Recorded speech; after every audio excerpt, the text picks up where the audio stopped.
UP के गोला गोकर्ण नाथ विधानसभा seat पर उपचुनाव। बीजेपी विधायक की मृत्यु के बाद खाली हुई थी सीट। बीजेपी और सपा प्रत्याशियों में सीधी टक्कर, कौन जीतेगा चुनाव। यूपी के लखीमपुर में गोला गोकर्ण नाथ सीट से विधायक रहे अरविंद गिरी का 6 सितंबर को निधन हो गया था, जिसके बाद आज वोट डाले जा रहे हैं। उपचुनाव में बसपा और कांग्रेस के उम्मीदवार नहीं उतरे, जिसके बाद लखीमपुर खीरी जिले की गोला गोकर्ण विधानसभा सीट के उपचुनाव में सत्तारूढ़ बीजेपी और सपा के बीच सीधे टक्कर है।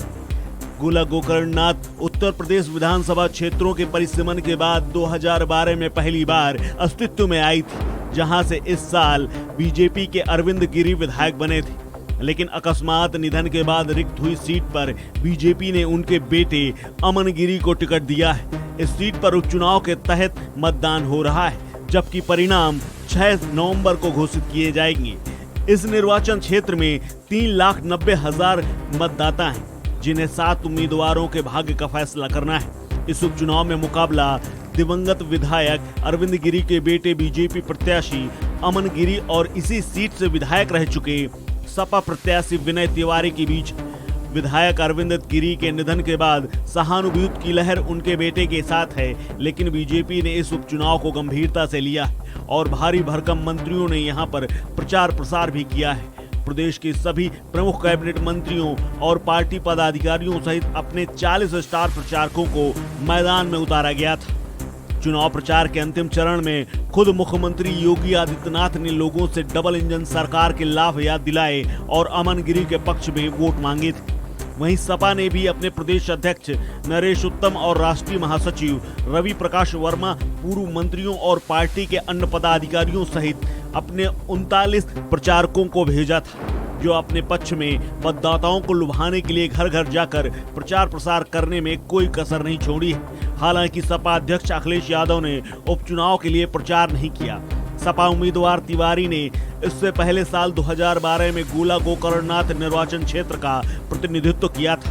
तब तत्कालीन हैदराबाद निर्वाचन क्षेत्र को समाप्त करने के बाद गोला निर्वाचन क्षेत्र का गठन किया गया था।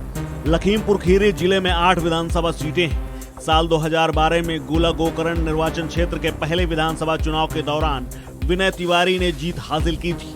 निर्वाचन क्षेत्र से पहले विधायक होने का श्रेय भी विनय तिवारी के पास है। इस चुनाव में तिवारी ने अपनी करीबी प्रतिद्वंदी बसपा की सिम्मी बानो को 19,329 मतों से हरा दिया था।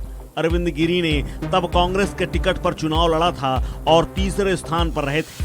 हालांकि साल 2017 के विधानसभा चुनाव के दौरान अरविंद गिरी बीजेपी में शामिल हो गए और मोदी लहर और बड़ी जीत हासिल की थी। उन्होंने सपा के सिटिंग विधायक विनय तिवारी को 55,017 वोटों से हराया था। गोला गोकर्ण निर्वाचन क्षेत्र में पिछले 2022 के चुनाव में बीजेपी ने अपनी सीट बरकरार रखी थी और अरविंद गिरी ने फिर से जीत हासिल की थी। इस क्षेत्र में चुनाव के दौरान गन्ना बकाया, फसल खरीद, बाढ़ आदि सहित किसानों से संबंधित कई मुद्दे थे।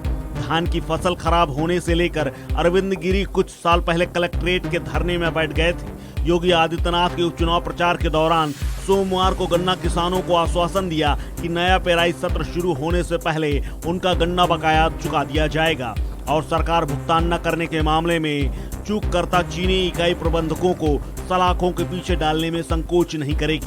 अब देखना है आज इस मतदान के बाद किसको जनता अपना विधायक चुनती है। इस खबर में फिलहाल इतना ही। अपडेट्स के लिए बने रहिए वन इंडिया हिंदी के साथ।